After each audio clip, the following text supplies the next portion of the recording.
네, 아무래도 오늘 아침의 주요 이슈는 미국 중앙은행이 연방준비제도가 기준금리를 올린 것인데 간밤에 미국 시장은 엇갈리는 반응을 보였습니다. 장마감과 연준의 결정 정리해서 들어보겠습니다. 하나금융투자 맹경렬 연구원 연결합니다. 맹연구원, 미국장 어떻게 마감됐습니까? 네, 오늘 새벽 마감한 미 증시는 S&P 500은 소폭 하락, 다우와 나스닥은 상승 마감하였습니다.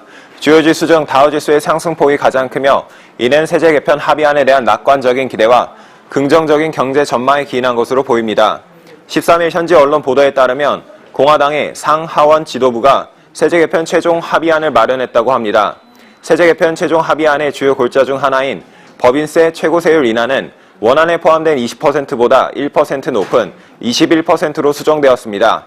현지 언론 보도에 따르면 트럼프 대통령은 최종 합의안에 대한 만족감을 드러냈으며 이번 합의안 도출로 세제 개혁안이 내년 초까지 연기될 수 있다는 시장의 불안감은 줄어들 것으로 보입니다.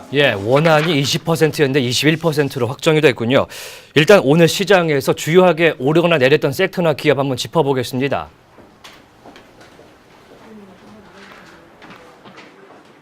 네, 섹터별로는 전체 11개 섹터 중 8개가 상승, 3개가 하락 마감하였으며 특별히 강세를 나타낸 섹터는 없었습니다. 섹터별 등락의 특이점이 있다면 지난 월요일 강세 마감한 금융섹터가 오늘 새벽에는 1.22% 하락 마감하였다는 점인데요. 금융섹터의 하락 마감은 기준금리 변동에 예민하게 반응하는 특성에 기인한 것으로 판단됩니다. 주요 기업으로는 산업업종에 속한 카터필러와 스포츠 의류 업체 나이키가 각각 3.59%, 3.43% 상승하며 어제 새벽 마감된 미 증시 주도주 역할을 하였습니다. 나이키의 실적은 내달 21일에 발표될 것으로 보이며 카터필러의 실적 발표일은 내년 1월 25일로 예정되어 있습니다. 연말 쇼핑 시즌과 산업 섹터의 4분기 긍정적인 실적 전망을 고려한다면 해당 기업들에 주목할 필요가 있어 보입니다. 오늘 아침에 아무래도 주요 이슈는 연준이 금리 인상을 25베이시스 포인트를 올린 것인데 이 내용 좀 자세하게 전해 주시죠. 네, 페드가 기준금리 25bp 인상을 결정하며 올해 들어 세 번째 금리 인상을 단행하였습니다. 시장은 이미 오래전부터 이에 대한 예측을 해왔던 만큼 이번 금리 인상에 대하여 특별한 반응은 없는 것으로 보입니다. 내년도 금리 인상 전망에 관하여 페드는 세 차례 금리 인상 가능성을 시사, 기존 입장을 유지하였습니다. 차기 연준 의장 지명자 제롬 파월이 비둘기파 성향을 드러내는 만큼 내년도 금리 인상 전망에 대한 불확실성은 조금 남아있을 것으로 보입니다.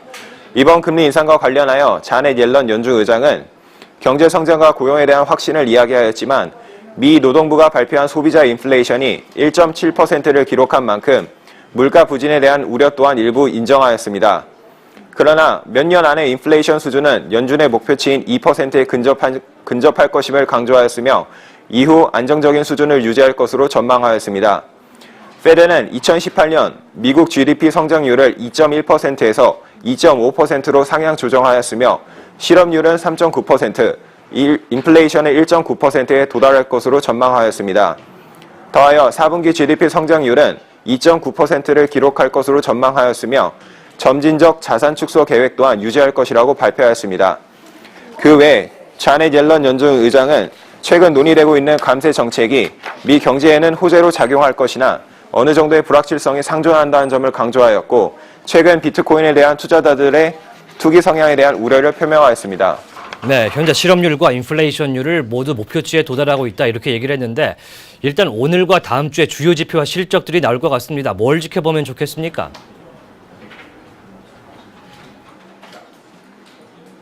네, 13일 발표된 주단위 원유 재고는 시장의 예상보다 크게 감소하였으나 휘발유 재고는 반대로 증가하였습니다. 13일 발표한 11월 소비자 물가 지수는 전달 대비 0.4%, 전년 대비 2.2% 상승하며 시장의 예상에 부합하였습니다. 이번 소비자 물가 지수 상승의 주된 원인은 유가 상승에 기인한 것으로 발표되었습니다. 소비자 물가 지수의 상승과는 반대로 음식료와 에너지 물가를 제외한 근원 소비자 물가 지수는 전달 대비 0.1%, 전년 대비 1.7% 상승하며 시장의 예상치였던 0.2%를 벗어났다는 점은 우려가 되는 부분입니다. 오는 목요일 실적을 발표하는 주요 기업은 소프트웨어 기업 오라클과 어도비, 음식료 업종의 코스트코입니다. 네, 지금까지 하나금융투자의 맹경열 연구원이었습니다.